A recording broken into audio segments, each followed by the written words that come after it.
Allahumma salli ala sayyidina Muhammadin al-fatih lima ughliqa wal khatim lima sabaqa nasiril haqqi bil haqqi wal hadi ila siratikal mustaqim wa ala alihi haqqa qadrihi wa miqdarihil azim. Rabbi shrah li sadri wa yassir li amri wahlul 'uqdatam min lisani yafqahu qawli, amma ba'du. Radiyallahu an syekhina wa wasilatina ila rabbina Sayyidi Syekh Abil Abbas Ahmad bin Muhammad At-Tijani wa an musannifi hadzal kitab samahatal imam Syekh Salahuddin At-Tijani Al-Hasani wa an muassis al-ma'had Yai Maftuh wa Bu Nyai Marfu'ah wa radiyallahu bihim anna, amin.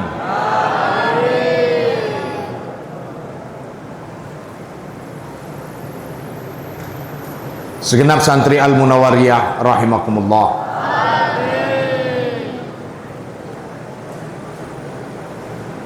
Kita umat Islam mengenal bulan Ramadan ini salah satunya dengan sebutan bulan maghfirah.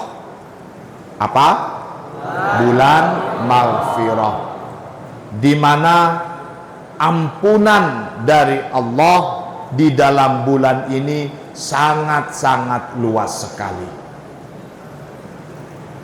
Lebih dari itu, wahai anak-anakku sekalian segenap santri Al-Munawwariyah, lebih dari betapa luasnya pengampunan di bulan Ramadan, Allah Subhanahu wa ta'ala sendiri adalah zat yang maha memberikan ampunan, Tuhan yang maha pemaaf. Bahkan sedemikian besar dan luasnya ampunan dari Allah, banyak sekali cara yang sudah disiapkan oleh Allah hanya sekedar untuk memberikan peluang untuk mengampuni dosa para hambanya. Alhamdulillah. Kemarin kita sudah bahas orang yang sakit panas 1 hari itu menjadi wasilah untuk pengampunan dosanya selama 1 tahun. Sakit panas 2 hari 2 tahun dosa-dosanya diampuni. 3 hari 3 tahun. Ini tidak lain, wahai anak-anakku, betapa luasnya ampunan dari Allah. Bahkan tanpa diminta pun sudah Allah siapkan. Dan sedemikian maha pemurahnya Allah, wabil khusus untuk umat Rasulullah, kaum mukminin, kita itu sudah disiapkan satu tempat yang mulia, yang agung di sisi Allah. Satu tempat yang tidak mungkin kita bisa menuju tempat itu. Satu tempat yang tidak mungkin bisa kita raih tempat itu dengan amal ibadah. Jadi Allah menyiapkan cara. Bagaimana caranya? Allah menyiapkan, kalau boleh saya katakan, perangkat khusus supaya kita meskipun dengan amal ibadah tidak bisa naik ke tempat yang mulia itu, tapi Allah sudah siapkan perangkatnya. Salah satunya adalah dengan diberikan musibah, cobaan, baik diri sendiri, sakit, atau diberikan cobaan hartanya, bangkrut, miskin, atau diberikan cobaan anaknya nakal, orang tuanya sabar. Dari sabarnya itulah dipersiapkan tempat yang sangat mulia. Allahumma sholli ala Muhammad. Di dalam hadis lainnya Rasulullah bersabda, An Muhammad bin Khalid As-Sulami, dari Muhammad bin Khalid As-Sulami, an abihi, dari ayahnya, an jaddihi, dari kakeknya, radhiyallahu an, semoga Allah meridhai. Wa kanat, dan ada, li jaddihi, bagi kakeknya Muhammad bin Khalid ini, suhbatun, satu persahabatan. Jadi kakeknya Khalid bin Sulami ini punya teman yang sangat karib sekali, punya teman dekat. Annahu, bahwasanya sang kakek, annahu, bahwasanya sang kakek, kharaja, pada suatu hari kharaja, keluar, zairon, untuk mengunjungi, lirojulin, zairon lirojulin, untuk mengunjungi seseorang, min ikhwanihi, dari sahabat atau kerabatnya. Jadi kakeknya ini senang bersahabat dan punya banyak teman di mana-mana. Suatu ketika dia pengen keluar untuk mengunjungi temannya.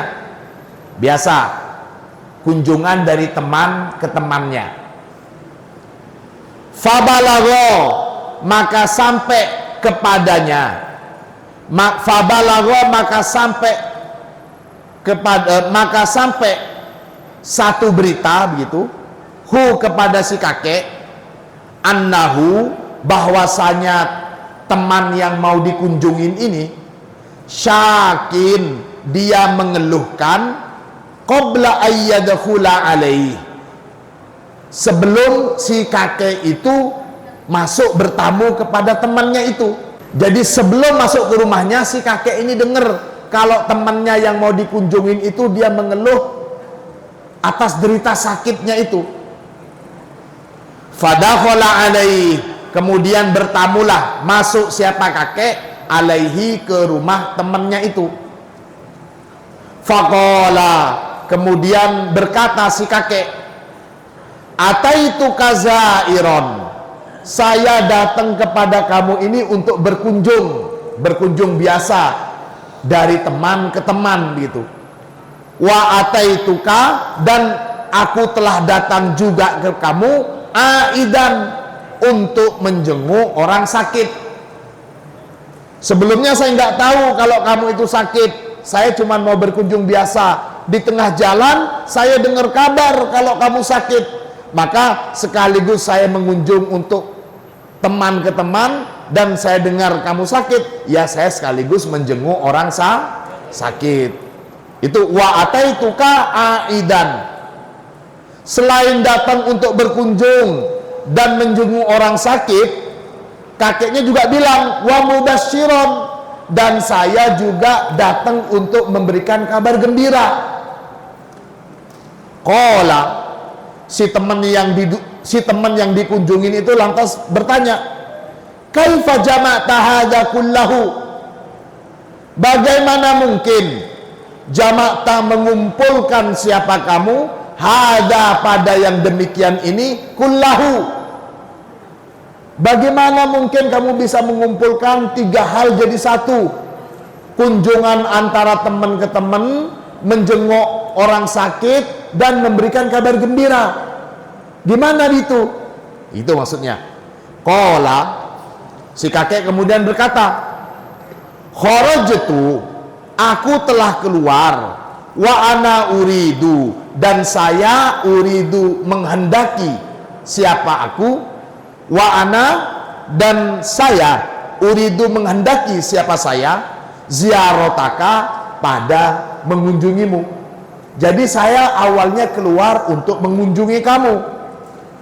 Fabalaghotni, fabalaghot, kemudian sampai ke aku, fabalaghot, kemudian sampailah kabar ni kepadaku. Kabar apa? Syakatuka, kabar tentang keluh kesah kamu atau keluhan sakit kamu. Mula-mula saya keluar rumah ingin berkunjung ke teman, Di tengah jalan saya dengar kalau kamu sedang sakit dan kamu berkeluh atas kesakitan kamu itu. Kamu berkeluh atas derita sakit kamu itu.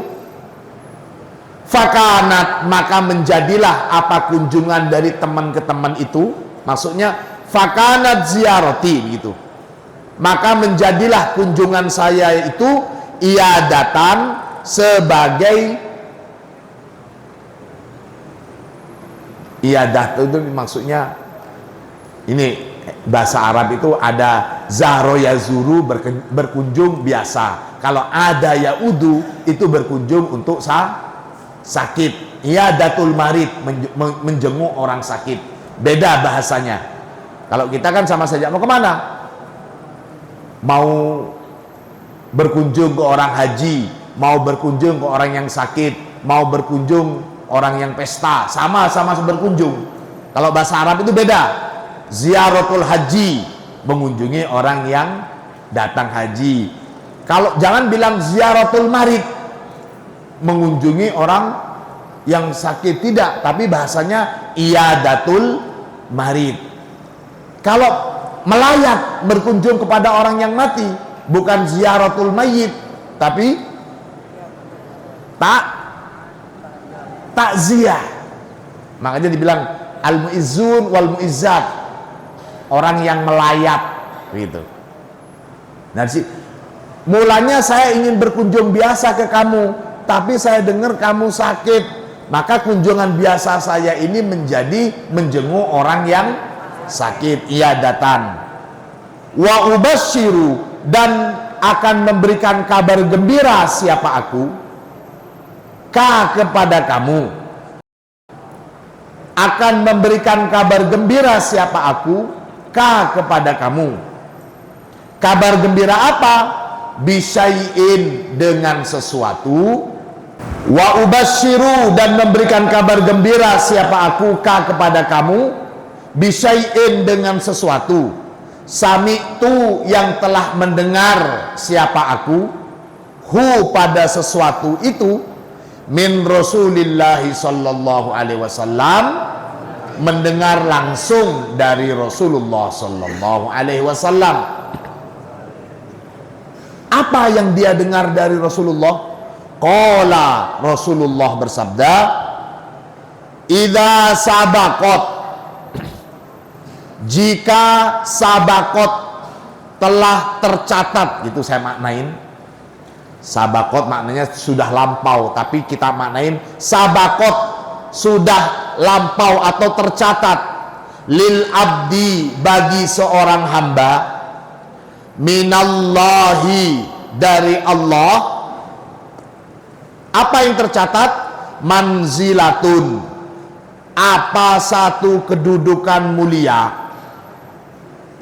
Lam yablugha, lam yablug, yang tidak bisa sampai siapa abdun, ha, pada manzilah, tidak bisa sampai, bi amalihi, karena amal ibadahnya. Ibtala, maka memberikan cobaan, maka menguji, hu, kepada abdun, Allahu, siapa Allah.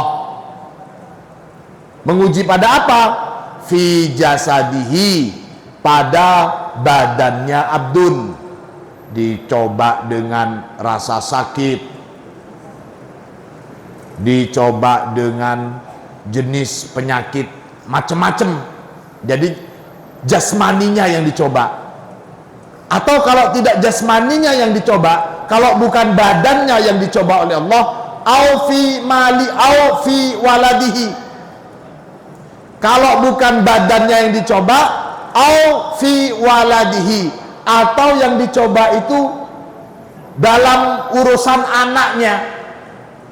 Anaknya yang dicoba, anaknya nakal sekali, sulit diatur,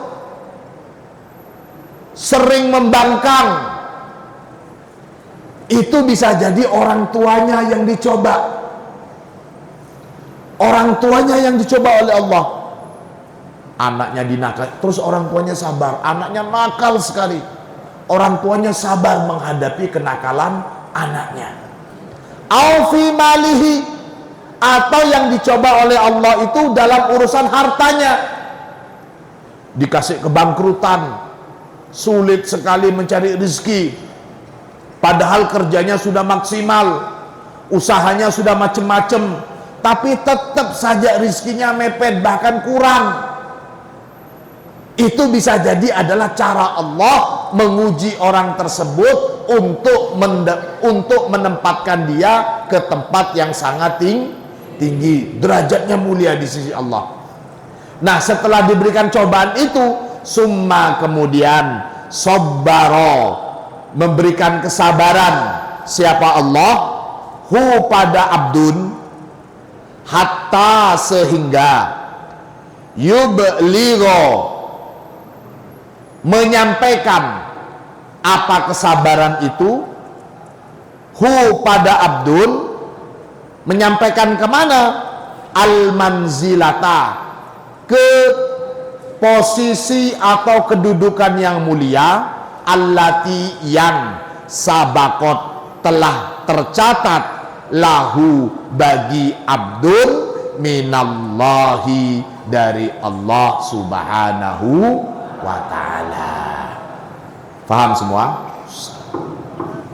Jadi di hadis ini lihat, Allah kalau sudah menyiapkan kedudukan yang mulia bagi seorang hamba, kemudian hamba itu ibadahnya biasa-biasa saja, tidak seperti ahli ibadah pada lain, tidak seperti ahli ibadah yang lainnya.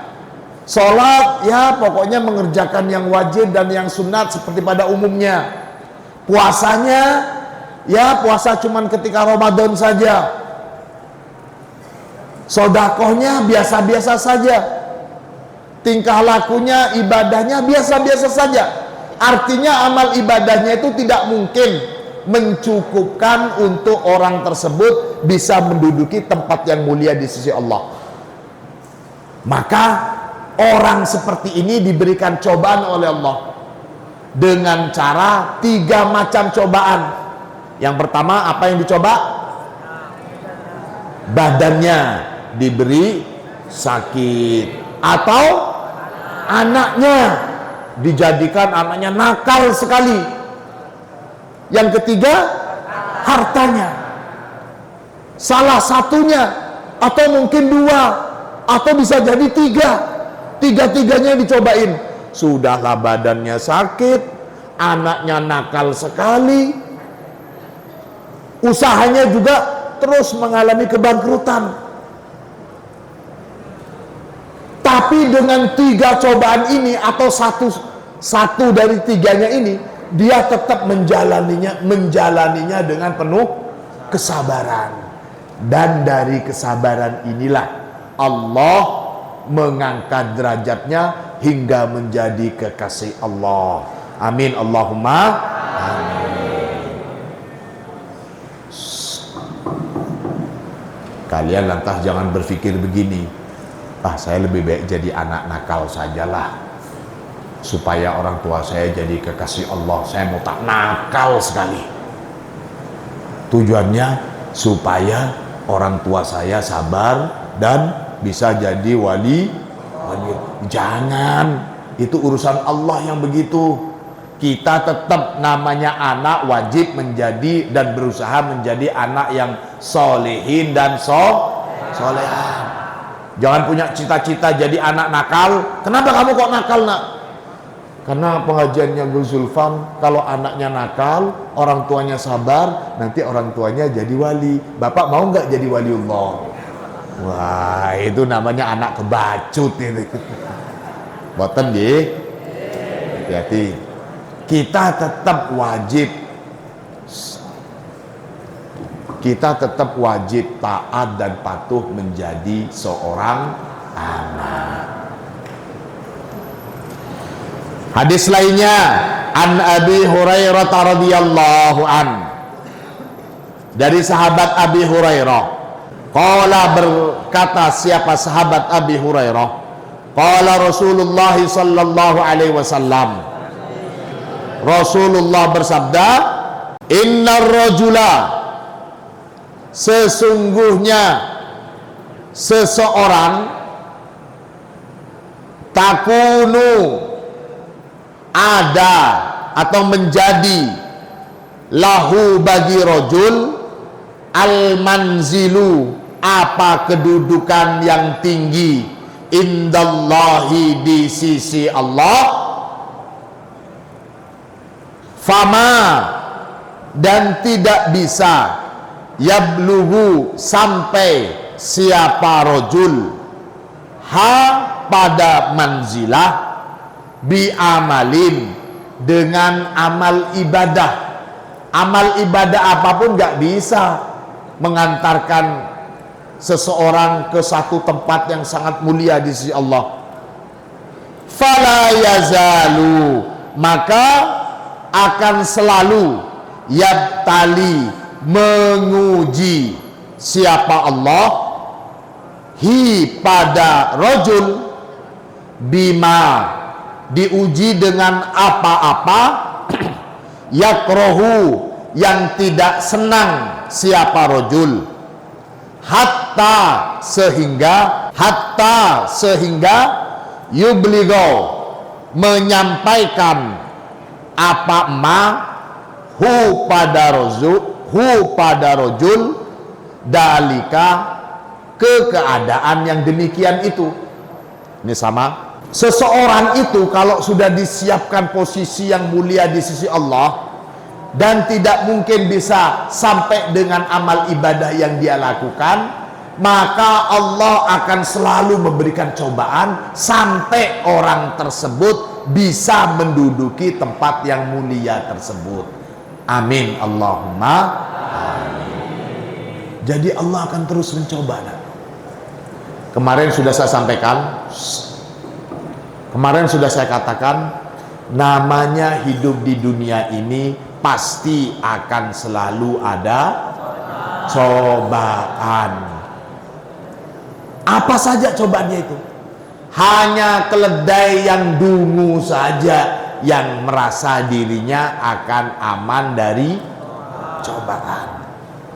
Cobaannya macam-macam dan di mana saja. Nah, kalian yang miskin, cobaannya ada. Yang kaya, cobaannya ada. Yang laki-laki, cobaannya ada. Yang perempuan juga ada. Yang bodoh, ada cobaannya. Yang pinter, ada cobaannya. Tapi cobaan yang paling berat itu adalah cobaan orang yang posisinya semakin dekat dengan Allah Subhanahu wa ta'ala.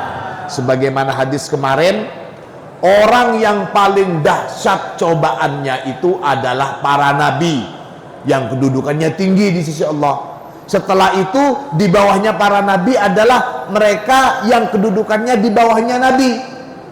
Siapa yang kedudukannya di bawah nabi? Alhamdulillah. Kita benar kedudukannya di bawah nabi? Berarti kita harus siap menerima cobaan yang levelnya di bawahnya nabi sedikit. Kita siap lebih menerima cobaan daripada umat-umat yang lain. Seorang santri siap menerima cobaan dibandingkan mereka yang bukan santri? Pasti nak. Seorang santri itu adalah mereka yang sengaja dicetak untuk menjadi kaum duat, kaum alim yang mengerti agama, meskipun tidak harus menjadi kiai atau ustaz. Kalian mau punya rencana jadi polisi, silakan. Polisi yang mau cita-cita jadi tentara, bagus. Tentara yang cita-cita mau jadi dokter, monggo. Dokter yang selain santri hafid 30 juz. Allahumma sholli ala Muhammad. Mau jadi pedagang, bagus, silahkan. Pedagang yang santri. yang mendahulukan kejujuran daripada tipu daya. Lebih baik untung sedikit daripada berkah. Lebih baik untung sedikit asalkan berkah daripada untung banyak tidak. Na'udzubillah. Untungnya 100.000, tapi uang 100.000 ini berkah. Itu jauh lebih enak, lebih bermanfaat daripada untung 100 juta tapi tidak berkah. Bisa saja dengan untung yang 100 juta ini menjadikan anak-anaknya, naudzubillah, anak-anaknya akhirnya kecanduan, pergaulan bebas, tidak nurut orang tua. Naudzubillah. Kenapa? Karena yang dimakan, yang masuk ke tubuh anak-anaknya dan keluarganya dari harta yang tidak berkah, hasil tipu daya. Na'udzubillah, summa na'udzubillah min dzalik. Ya, betapa banyak persaudaraan yang menjadi hancur, menjadi terpisah hanya karena rebutan, umpamanya harta waris. Gini mau betul. Orang tuanya kaya, tapi anak-anaknya tidak dididik menjadi anak yang soleh dan solehah.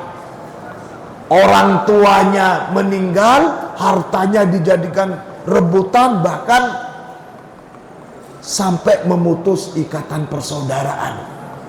Betapa banyak saudara yang putus hanya karena harta. Na'udzubillah. Sekarang berita biasa, nak, anak membunuh orang tua itu sudah menjadi berita yang sangat lumrah. Na'udzubillah. Karenanya profesi apapun kalian sebagai santri, silahkan kejar profesi dan cita-cita kalian. Pebisnis, jadi pejabat, atau apapun itu, tapi tetap yang ada embel-embelnya santri. Mau jadi jukir, juru parkir, silahkan, gak apa-apa, nah. Yang penting halal, tapi juru parkir yang santri. Pedagang, silahkan. Tidak harus jadi ustadz, tidak harus jadi guru, tidak harus jadi kiai, bu nyai, tidak harus. Secara fisik kita apapun, tapi jiwa kita tetap jiwa seorang santri. Amin Allahumma amin. Wa an Abdullah bin Amru, dan dari Abdullah bin Amr, anna Rasulullah sallallahu alaihi wasallam, bahwasanya Rasulullah sallallahu alaihi wasallam qala, bersabda siapa Rasul, man, barang siapa, suddi'a, yang pusing, nyut-nyutan, sakit kepala, siapa man, fi sabilillahi, sakit kepala di jalan Allah. Mungkin kalau dulu orang yang berperang tapi sakit kepala, sekarang fi sabilillah, kalian para santri adalah termasuk orang-orang yang berada di jalan Allah. Kalau boleh samain begini, man suddi'a fi sabilillah, barang siapa yang sakit kepala dalam perjalanan di jalan Allah, baik sebagai santri atau perang di jalan Allah, fahtasaba, kemudian dia itu introspeksi diri,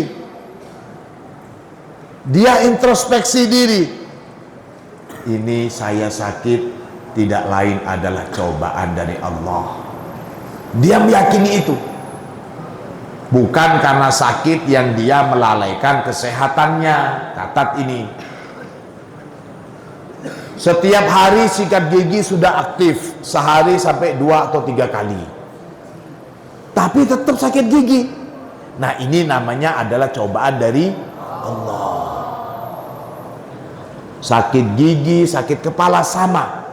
Tapi kalau umpamanya dia sakit gigi karena sikat giginya seminggu atau 2 minggu sekali, ya jangan bilang ini cobaan dari Allah, tapi itu karena kemalasan di diri. Harus dijaga kesehatannya. Apalagi usia kalian, giginya harus sering disikat gigi, harus sering sikat gigi, karena sangat mengganggu sekali kalau sudah giginya itu nyutan sampai ke kepala, mau terus. Ayo, anjuran saya, kalian mumpung masih muda-muda, dijaga kesehatannya, dijaga fisiknya, badannya dijaga, nak. Menjaga kesehatan itu termasuk perintah agama. Meskipun ketika sakit kita hadapi dengan kesabaran, dapat ganjaran yang luar biasa.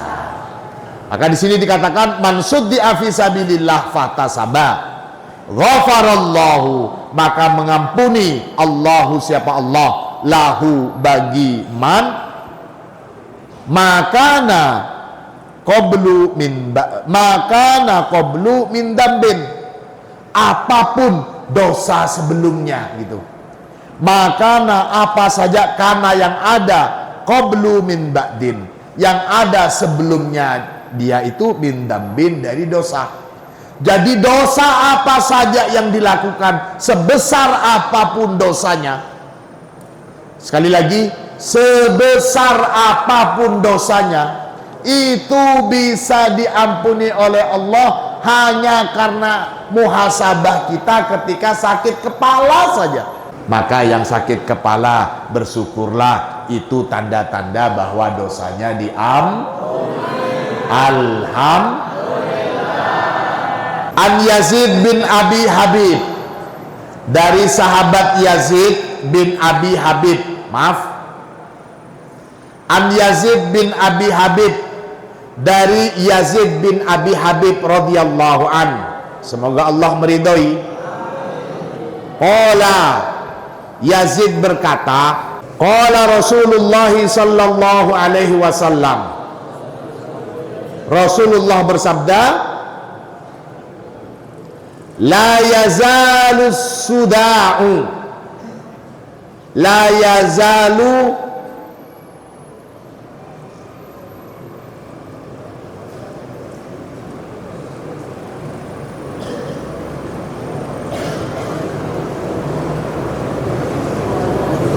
la yazalu as-suda'u, akan selalu as-suda'u, apa sakit kepala, wal malilatu, dan nyeri-nyeri di sekujur tubuh gitu. Al malilah, nyeri-nyeri di sekujur tubuh dan tulang itu. Mungkin kalau bahasa kita al malilah itu asam urat, nyeri-nyeri di tulang atau apalah begitu. Wal malilatu, dan nyeri-nyeri di sekujur tubuh dan sendi-sendi tulang. Bil mar'ati, pada seseorang al muslimi, yang muslim, hatta, sehingga yada'a, meninggalkan apa rasa sakit, hu, pada al mar'u al muslim, mislal fiddoti, seperti al-fiddah, perak, al-musaffa, yang disepuh. Lihat, sakit kepala atau nyeri-nyeri yang terjadi pada seorang yang muslim itu akan selalu menjadikan menjadi bagi seorang muslim itu seperti perak yang disepuh. Jadi penyakitnya itu seperti sepuh untuk menjadikan diri orang tersebut bersih bersih dari dosa. Bersih dari dosa. Begitu maksud hadis ini. Ketika sakit itu hilang, maka secara otomatis dosa-dosanya juga pergi ikut penyakit itu. Ini hatta yada'ahu mislal fiddati al musaffah. Kita baca satu hadis lagi.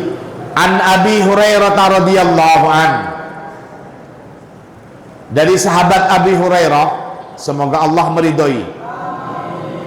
Qala, sahabat Abu Hurairah berkata, dakhala a'rabiyun ala Rasulillah sallallahu alaihi wasallam. Dakhala masuk, maksudnya bertamu. A'rabiyun, siapa seorang Arab, ala Rasulillah sallallahu alaihi wasallam, kepada Rasulullah sallallahu alaihi wasallam. Faqala, kemudian bersabda, lahu kepada A'rabiyun, Rasulullah, siapa Rasulullah sallallahu alaihi wasallam, akhadatka ummu mildatin qattu. Nah, ini istilah Rasulullah bilang begitu, akhadatka ummu mildatin qattu.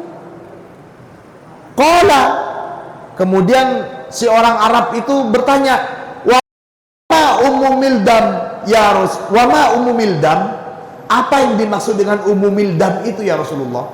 Ini orang Arab saja nggak ngerti istilah ummu mildam itu. Apa itu maksudnya Rasulullah? Qala, Rasulullah kemudian menjawab, yang dimaksud dengan ummu mildam itu adalah harrun yakunu bainal jildi wal lahmi.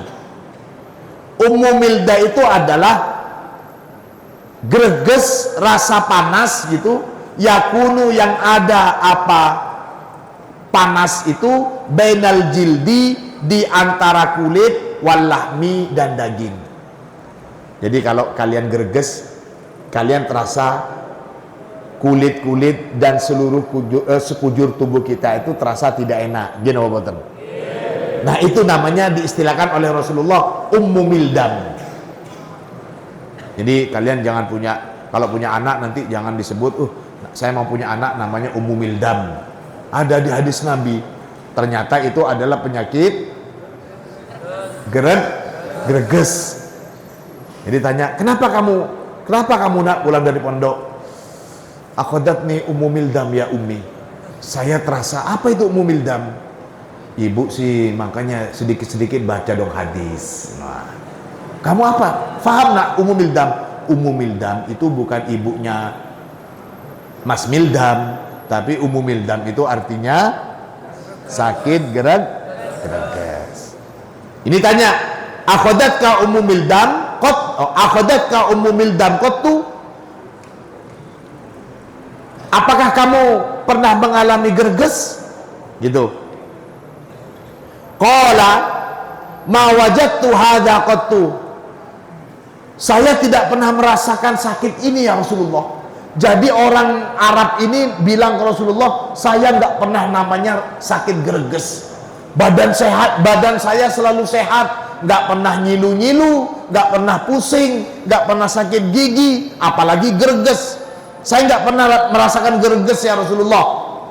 Qala, kemudian Rasulullah bertanya lagi, fahal akhadaka suda'u qattu, dan apakah kamu pernah merasakan sakit kepala?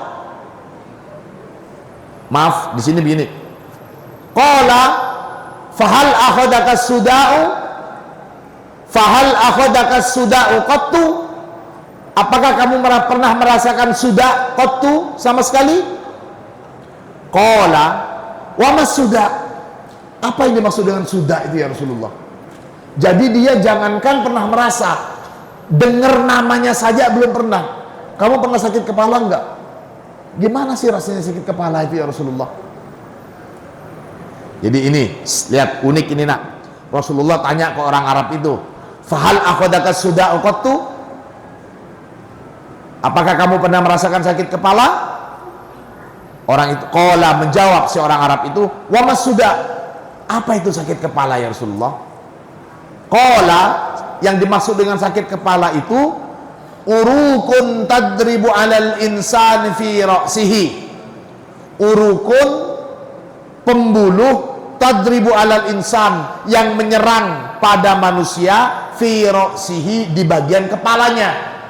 Jadi nyut-nyut, kepalanya sakit. Qala, kemudian orang Arab itu jawab, ma wajadtu hada qattu, saya enggak pernah merasakan sakit kepala ya Rasulullah, sama sekali saya tidak pernah sakit kepala. Qala, kemudian Abu Hurairah bilang, falamma walla, kemudian falamma, maka ketika walla, berlalu siapa orang Arab itu, qala, lantas Rasulullah bersabda, man ahabba ayyandura ila rajulin min ahlin nar falyandur ila hada. Subhanallah.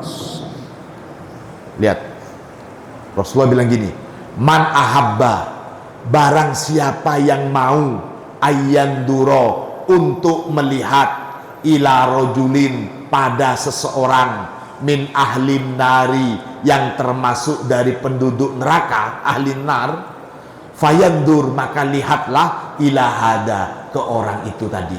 Orang yang lewat, sahabat ada.